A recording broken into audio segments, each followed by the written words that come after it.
نحمده ونصلي ونسلم على رسول الكريم اللهم ربي زدني علما والحقني بالصالحين اعوذ بالله من الشيطان الرجيم بسم الله يا أيها النبي إنا أحللنا لك أزواجك اللاتي آتيت أجورهن وما ملكت يمينك مما أفاء الله عليك وبنات عمك وبنات عماتك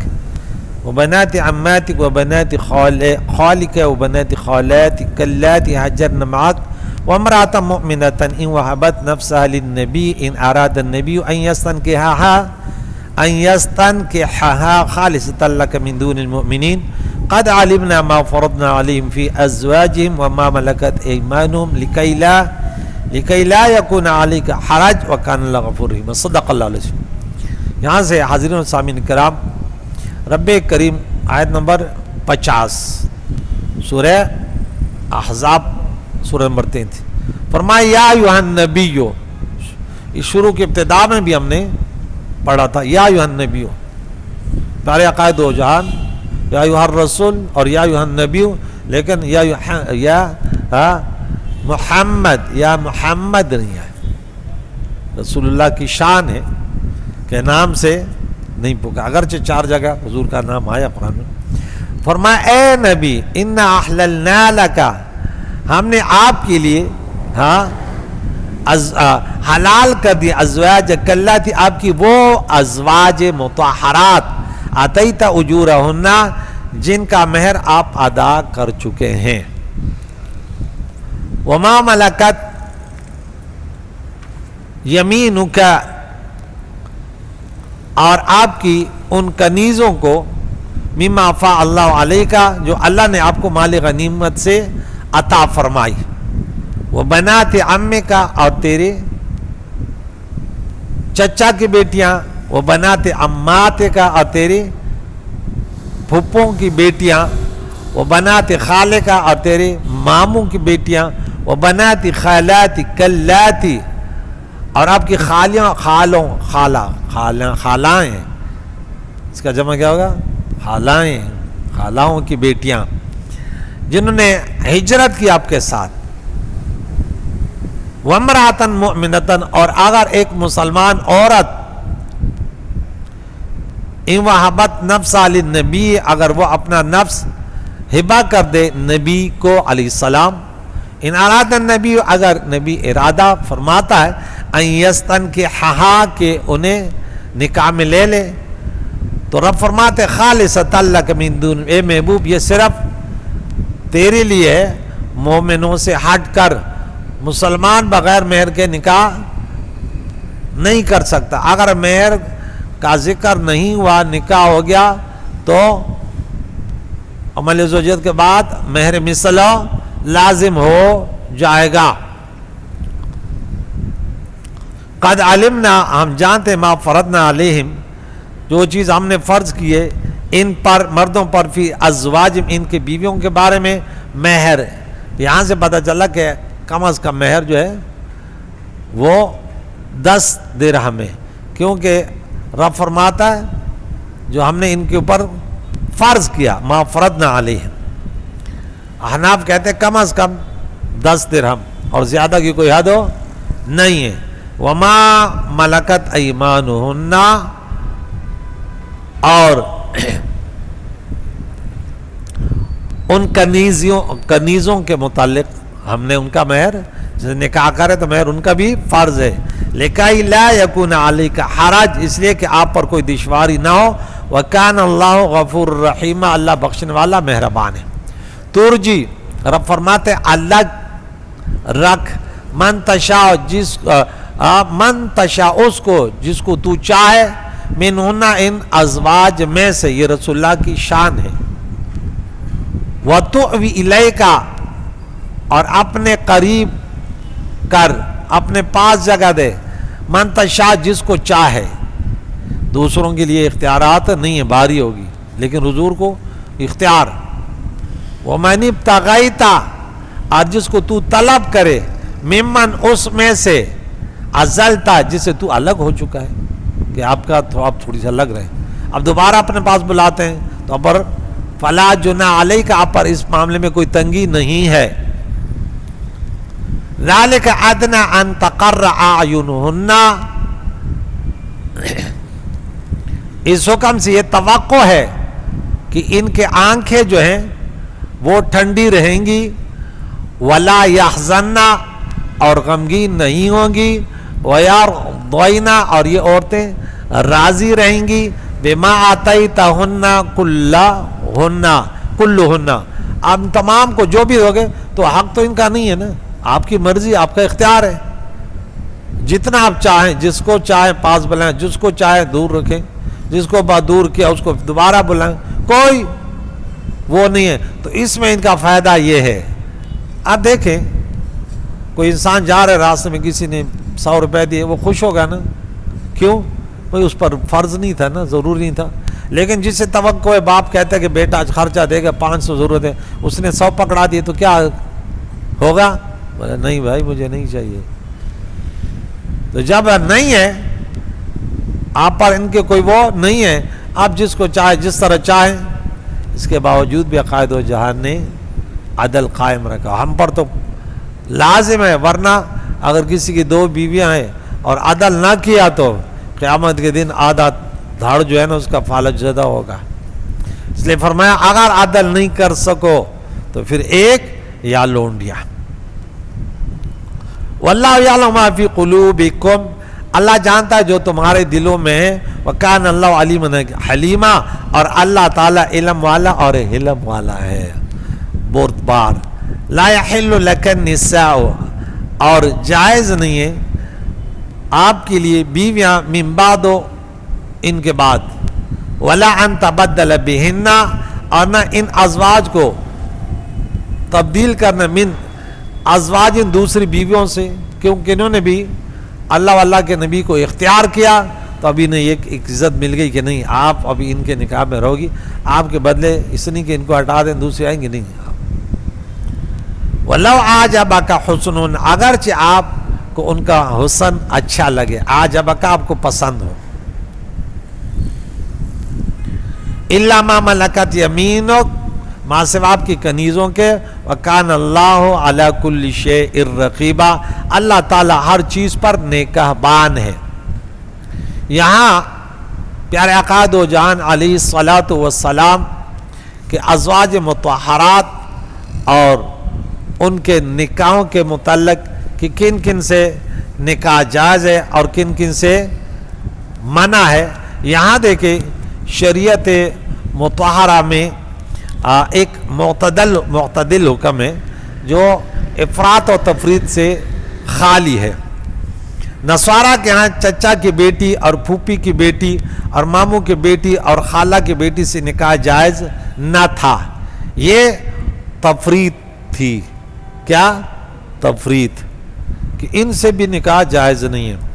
اور یہود کے ہاں بھائی کی بیٹی اور بہن کی بیٹی سے بھی نکاح جائز تھا، یہ افراط تھا۔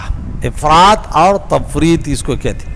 اسلام نے افراط اور تفریط کو ترک کر کے متوسع حکم دیا، بھانجی اور بھتیجی سے نکاح کو حرام کر دیا، اور چچا کی بیٹی اور پھوپھو کی بیٹی اور خالہ کی بیٹی اور ماموں کی بیٹی سے نکاح کو جائز قرار دے دیا، جیسے کہ اس آیت مقدسہ میں فرمایا، اور آپ کے چچا کی بیٹیاں اور آپ کی پھوپھیوں کی بیٹیاں اور آپ کے ماموں کی بیٹیاں اور آپ کے خالاؤں کی بیٹیاں جس نے آپ کے ساتھ ہجرت کی، وہ آپ کے لیے جائز ہے۔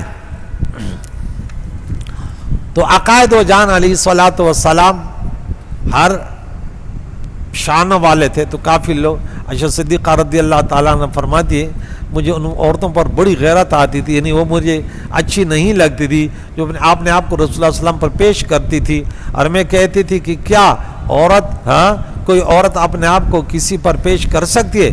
پھر جب اللہ تعالیٰ نے یہ فرمایا ترجی من تشاء منہن وتؤوی الیک من تشاء ومن ابتغیت ممن عزلت فلا جناح علیک،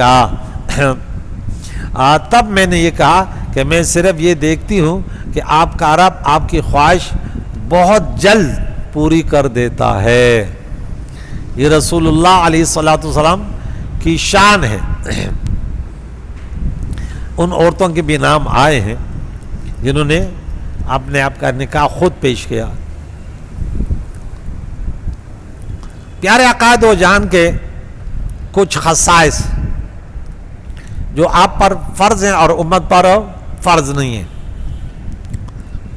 اب ایک عجیب سا ماحول بنا ہے، افراط اور تفریط جیسے ہم نے بات کی کہ اب الحمدللہ مسلمان جو اہل سنت و جماعت ان چیزوں سے خالی، پیارے نبی سے محبت بھی اپنے جان اور دنیا مافیا اللہ سے بڑھ کر کرتے ہیں، لیکن حد سے آگے نہیں بڑھتے جیسے عیسائی بڑھے تھے، اور نہ ان لوگوں کے طرح کہ بس ہمارے جیسا ہے. آپ دیکھیں قرآن کہتا ہے کہ رسول اللہ صلی اللہ علیہ وسلم کی شان کیا ہے. ہم قرآن کے روح سے آپ کو بیان کرتے ہیں کہ دیکھیں رسول اللہ کی شان قرآن نے بیان کی ہے. کل آپ نے اس پر درس سنا تھا. آج دیکھیے اللہ تعالیٰ نے بعض احکام شریعہ خصوصیت سے آپ کے لیے مقرر کیے.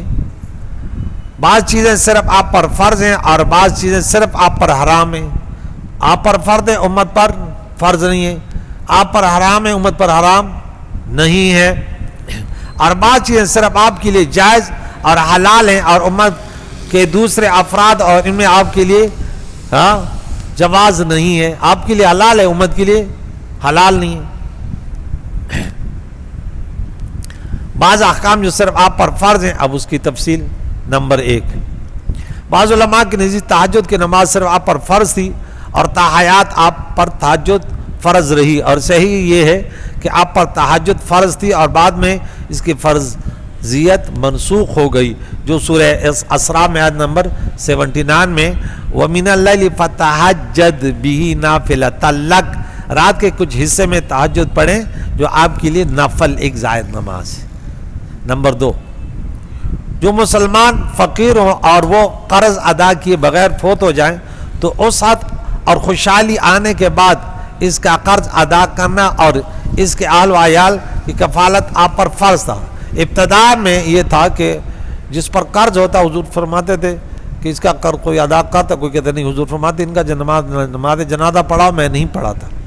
بعد میں جب فتوحات ہوئے عقائد و جان کے بعد سامان زیادہ ہو گیا تو پھر حضور فرماتے ان کا مال، ان کے ورثاء کا اور ان کا قرض اور ان کی کفالت یہ میری ذمہ. یہ یہاں پہ فرماتے کہ یہ رسول اللہ کی خصوصیت تھی.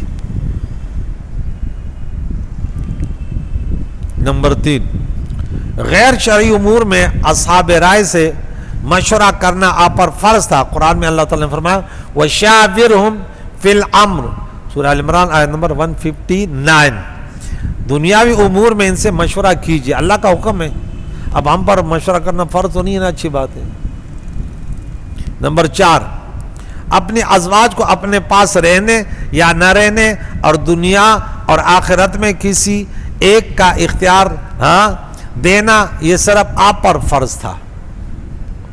شروع میں ہم نے پڑھا کہ حضور نے فرمایا آؤ تم اگر دنیا کو زیب و زینت چاہتے میں تمہیں تھوڑا فائدہ دے کے.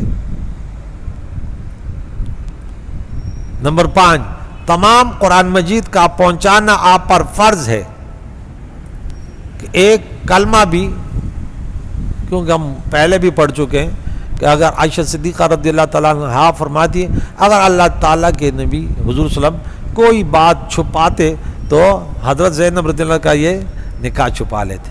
یہ بڑا مشکل وقت تھا، لیکن وہ تو اللہ کے نبی شانوں والے تھے. قرآن مجید میں کیونکہ یہ سورہ نمبر 5 آیت نمبر 6 میں کہ 67 میں یا ایھا الرسول بلغ ما انزل الیک من ربک وان لم تفعل فما بلغت رسالتک، کہ اے رسول علیہ السلام پہنچائیے وہ جو اتارا گیا انزل الیک تیرے رب کے طرف سے. اگر تو نے ایسے نہ کیا تو تو نے اللہ کا پیغام نہ پہنچا ہے. نمبر 6، قرآن مجید میں جو احکام شریعہ بیان کیے گئے ہیں ان کو سمجھانا اور ان کو قولاً و عملاً بیان کرنا بھی آپ پر فرض ہے. قرآن میں رب کریم فرمایا وَأَنزَلْنَا إِلَيْكَ الذِّكْرَ لِتُبَيِّنَ لِلنَّاسِ مَا نُزِّلَ إِلَيْهِمْ، سورہ نحل آیت نمبر 44، کہ ہم نے قرآن آپ کے طرف وَأَنزَلْنَا إِلَيْكَ الذِّكْرَ، ذکر سے مراد قرآن ہے، تاکہ تو بیان کرے لوگوں کے لیے وہ جو اتارا گیا ان کے طرف، قرآن پاک لوگوں کے لیے آیا ہے. سورہ جگہ جگہ یہ آیتیں بہت ساری ہیں کہ لوگوں تک یہ پیغام اللہ کے نبی نے جو مشکلات تھے، جو اس میں جیسے زکوٰۃ ہے، روزہ ہے، سود ہے، ہر چیز، تو وہ لغوی معنی سے وہ سمجھ، جیسے نماز کا لغوی معنی تو سمجھ میں نہیں آتا کہ اس میں جو ہے صلاۃ میں یہ معنی پایا جا رہا ہے کہ رکوع ہے، سجود ہے. تو اگر حضور نہ بتاتے تو ہم کس طرح نماز پڑھتے؟ نمبر 7، اگر کوئی شخص آپ کے سامنے غلط یا نامناسب کام کرے تو آپ اس کو روکنا پر فرض تھا، کیونکہ اگر وہ پیارے قائد و جان نہ روکے تو وہ عمل بھی جائز ہو جائے گا، حدیث تقریری بن جائے گا. تو لے حضور صلی اللہ علیہ وسلم پر فرض تھا، ہم پر فرض نہیں ہے، کیونکہ ہمارے تو ڈگریاں ہیں نا کہ اگر طاقت ہے تو روک لو، نہیں ہے تو ذرا زبان سے کہتے ہو، زبان سے بھی طاقت نہیں تو خاموش ہو جاؤ، اس سے ان پر کوئی فرق نہیں پڑتا، جواز ہو ناجائز کا. لیکن رسول اللہ علیہ السلام کے سامنے ہو جائے، حضور خاموش ہو گیا تو جائز ہو گیا. بلکہ سامنے بھی نہیں، میں نخبۃ الفکر پڑھاتا ہوں تو اس میں حدیث کے بہت ساری احکام وہ ہیں کہ ایک حدیث مرفوع حکماً ہے، تقریری مرفوع ہے، حدیث مرفوع ہے حکماً تقریری، کہ صحابہ کرام ایک کام کرتے تھے حالانکہ حضور صلی اللہ علیہ وسلم کے سامنے نہیں کرتے تھے، تو کہتے وہ جائز ہو گئے. کیوں؟ کیونکہ قرآن اتر رہا تھا.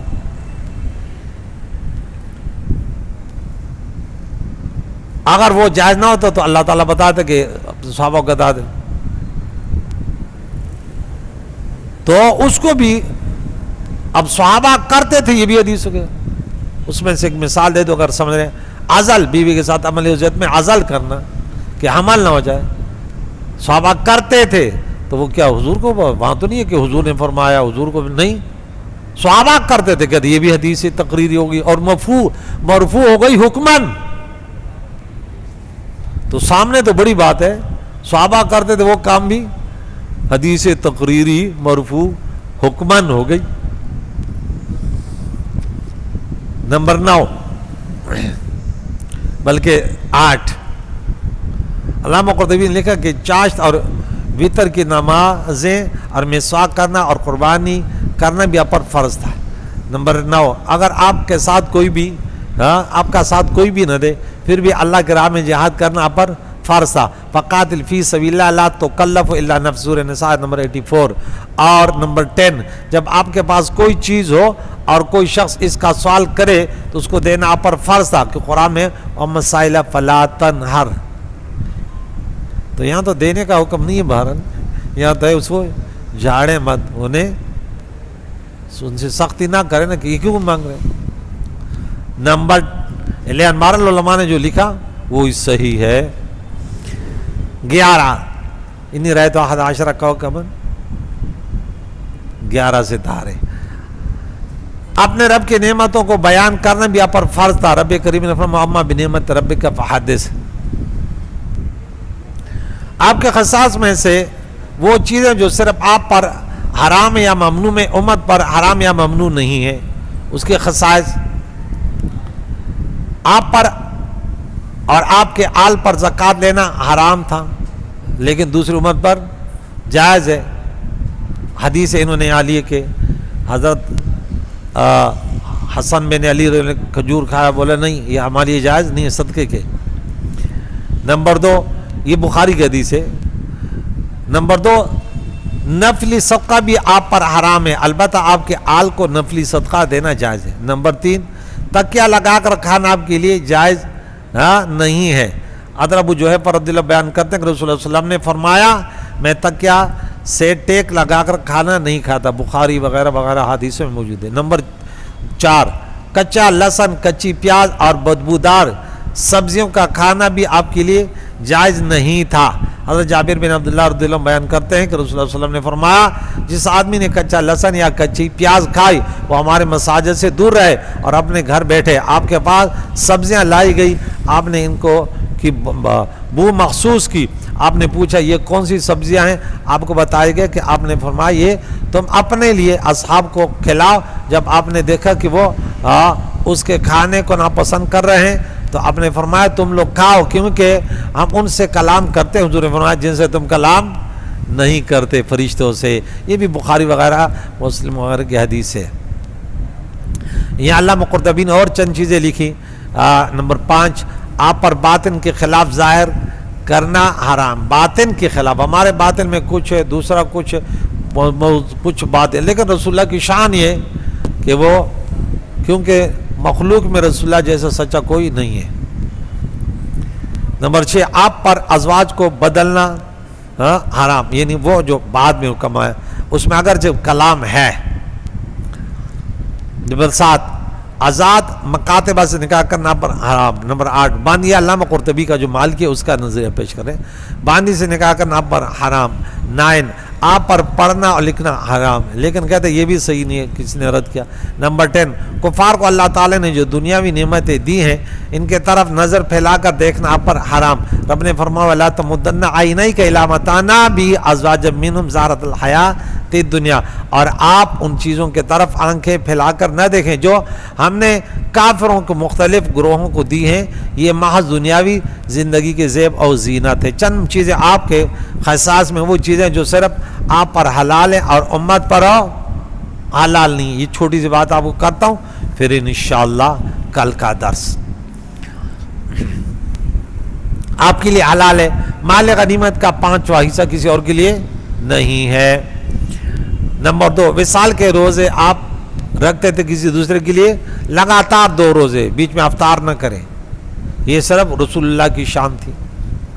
اگر لوگ کہتے ہیں نا ہمارے جیسے، بخاری کی حدیث ہے حضور نے فرمایا میرے جیسا کون ہے، تم ڈبل روزے رکھ سکتے ہو، لیکن یہ لوگ یہ حدیث نہیں پڑھتے، وہ اللہ پڑھتے ایوکم مثلی۔ اس کا ہم جواب دیتے ہیں بھائی اللہ کے نبی کے صفات ثبوتیہ ہیں اور سلبیہ ہیں۔ ہاں، یہاں ثبوتیہ صفات کی بات نہیں ہو رہی ہے، یہاں سلبیہ کہ اللہ رسول اللہ صلی اللہ علیہ وسلم خدا نہیں ہے، ہم بھی نہیں ہیں، برابر ہو گئے بولے اس میں۔ رسول اللہ صلی اللہ علیہ وسلم مخلوق ہیں، خالق نہیں ہے تو ہم بھی نہیں ہیں، اس قسم کی بات ہے۔ ورنہ رسول اللہ کے جو ثبوتی صفات ہے، کوئی صفت مخلوق اس میں شریک نہیں ہو سکتا۔ اب علم ہے، طاقت ہے، اختیارات ہے، حسن ہے، جو صفات ہیں کوئی دوسرا اس میں شریک نہیں ہے۔ انبیاء علیہ السلام کے تمام صفات کے جامع ہیں، حسن یوسف، دم عیسیٰ، ید بیداداری، آنچ خوبہ ہمدارت تو تنہا داری۔ 4 سے زیادہ عورتیں نکاح کرنا ان کے لیے رسول اللہ کی اجازت، ہمارے لیے منع۔ جو عورت اپنا نفس آپ کو ہبہ کرے اسے بغیر مہر آپ رسول اللہ نکاح کر سکتے، ہمارے لیے منع ہے۔ ابھی نے پڑھا۔ نمبر 5، بغیر گواہ اور بغیر مہر کے اور بغیر عقد کے نکاح کرنا رسول اللہ کی جائز، ہمارے لیے حضرت زینب رضی اللہ عنہ کا نکاح رسول اللہ صلی اللہ علیہ وسلم کی شان ہے۔ نمبر 6، ازواج کے درمیان باری کے وجوب کا ساقط ہونا ہمارے پر واجب ہے، رسول اللہ پر نہیں تھا، ابھی قرآن میں ہم نے پڑھا۔ نمبر 7، کسی باندی کو آزاد کر کے اس کے آزاد کرنے کو اس کا مہر قرار دینا رسول اللہ کی جائز، ہمارے لیے منع۔ مکہ میں بغیر احرام کے داخل ہونا رسول اللہ صلی اللہ علیہ وسلم کے لیے جائز، ہمارے لیے منع۔ نمبر 9، مکہ میں قتال کرنا حضور کے لیے جائز، ہمارے لیے منع۔ نمبر 10، کسی کو وارث نہ بنانا، ہمارے تو وارث ہوتے ہیں نا، ہم نہیں چھٹکار پا سکتے، لیکن حضور نے فرمایا ہمارا کوئی ترکہ نہیں تھا، وراثت نہیں تھی۔ 11، آپ کے وفات کے بعد آپ کے ازواج کا زوجیت پر برقرار رہنا اور ان سے دوسروں کا نکاح حرام ہونا۔ ہم جیسے دنیا سے گئے اگرچہ شہید ہو دوسرا نکاح کر سکتے، حضور علیہ السلام کی ازواج مطہرات سے قرآن کا صریح حکم میں نے سنا دیا۔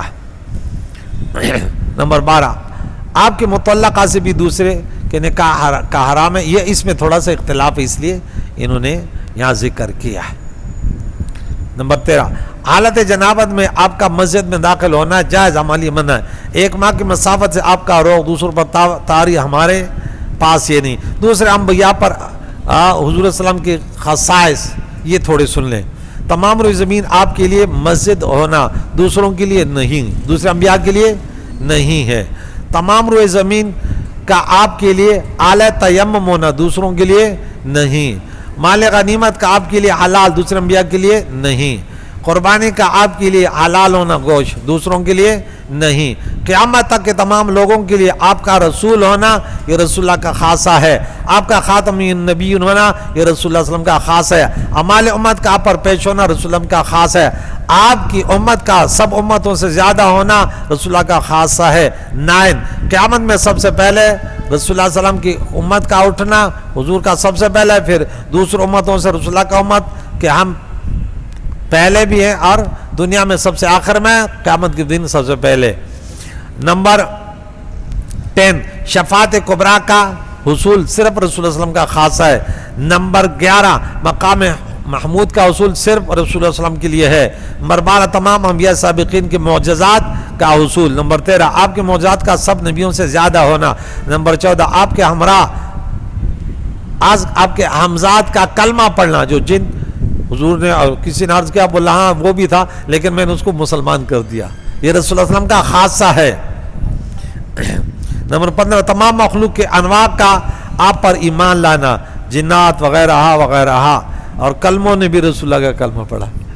نمبر 16 سب سے کم بحث کا زمانہ پانا اور سب سے زیادہ پیروکار چھوڑ کر دنیا سے پردہ فرمانا۔ 17 انگلیوں سے پانی کا جاری کرنا۔ 18 کنکریوں کا آپ کے ہاتھ میں تسبیح کرنا۔ 19 کھجور کے تنے کا آپ کے فراق میں ستون حنانہ کا رونا اور گلے سے لگا کر انہیں تسلی دینا، اور پھر کہانا اب کھجور اب بتا دے، دنیا میں لگا دوں ترا تعزق کر دوں یا جنت میں جانا چاہتی ہو؟ پھر یوں لگتا ہے اس نے اس کو ترجیح دی اور اس کے لیے قبر کھو دی گئی، بولے جنت میں جنتی تیرے پھل کھائیں گے۔ یہ رسول اللہ کا خاصہ ہے۔ اگر کھجور کے تنے نے بھی محبت کی تو وہ بھی جنتی بن گیا، وہ بھی، تو ہم محبت کریں گے تو نہیں بنیں گے کیا؟ لیکن ایمانداری سے، ایسے نہیں کہ نام زبان میں کچھ اور اندر کچھ۔ نمبر 20 آپ کی شریعت کا تمام شرائط کو منسوخ کرنا۔ حضور کی شریعت کیا ہے؟ ناسخ۔ آپ کی شریعت کا غیر منسوخ ہونا، حضور کی شریعت کبھی منسوخ نہیں ہوگی، لہذا قادیانوں پر خدا کی لعنت ہے، ان کی کوئی شریعت ہو ہی نہیں سکتی، کیونکہ اگر نئی شریعت آتی تو پرانی والی منسوخ ہو جاتی۔ شب اسراء میں تمام نبیوں کی امامت فرمانا رسول اللہ کا خاص ہے۔ 23 حمد کا جھنڈا آپ کے ہاتھ میں اور تمام ان کے نیچے قیامت کے دن۔ اور 24 تمام نبیوں سے افضل اور سب کا قائد ہونا۔ نمبر 25 سب سے پہلے جنت میں داخل ہونا۔ 26 قیامت کے دن تمام نبیوں کا گواہ ہونا۔ 27 اللہ کو دیکھ کر اس کی گواہی دینا۔ 28 حصول وحی کے لیے کسی جگہ جانے یا قصد کرنا نہیں، بلکہ جہاں تھے وہاں پہ وحی الہی نازل ہوتی۔ نمبر 29 حیات انسانی کے ہر شعبے کے لیے اسوہ حسنہ، اسوہ نمونہ اور آئیڈیل ہونا، جو ہم آیت نمبر 21 میں پڑھ چکے ہیں۔ نمبر 30 دنیا میں اللہ کے دیدار کا حاصل ہونا، اور نمبر 31 اللہ کا محبوب ہونا، کہ میں ہوں حبیب اللہ۔ تو یہاں مزید باتیں ہیں، لیکن چونکہ ہمارا ٹائم پورا ہو گیا، کریم مولا سے دعا ہے کہ ہمیں پیارے عقائد و جان اتنی شانیں ہم نے سنی کہ ان کی محبت ہمارے دل میں اور بڑھ جائے، کیونکہ جتنا کوئی انسان کسی کی باتیں سنتا ہے تو انسان کی فطرت ہے کہ وہ ان سے اور محبت بڑھتی ہے۔ ہمارے نبی کی تو اتنی شان ہے کہ وہ بیان ہمارے لا یمکن ثناء کما کان حقہ بعد از خدا بزرگ تو ہی قصہ مختصر۔ اللہ تعالی ہمیں درس قرآن میں حصہ لینے اور روزانہ عزم کے ساتھ کہ ہم یہ کہیں کہ انشاءاللہ زندگی نے ساتھ دیا تو درس قرآن سنتے رہیں گے، اگر یہاں نہیں آ سکے تو گھروں میں سنیں گے انشاءاللہ۔ اللہ تعالیٰ ہماری مشکل آسان فرمائے، دنیائی مصائب عالم فتنوں سے اللہ بچائے، اس کے حلال سے مالا مال فرمائے، ہمارے روحانی جسمانی امراض سے ہم سب کو شفا عطا فرمائے، ہم سب کے مرومینوں کی مغفرت، زندوں کو دین اسلام پر جینے سے پر موت نصیب فرمائے۔ وصلی اللہ تعالی علی خیر خلقہ محمد وعلی آلہ وصحبہ اجمعین برحمتک یا ارحم الراحمین۔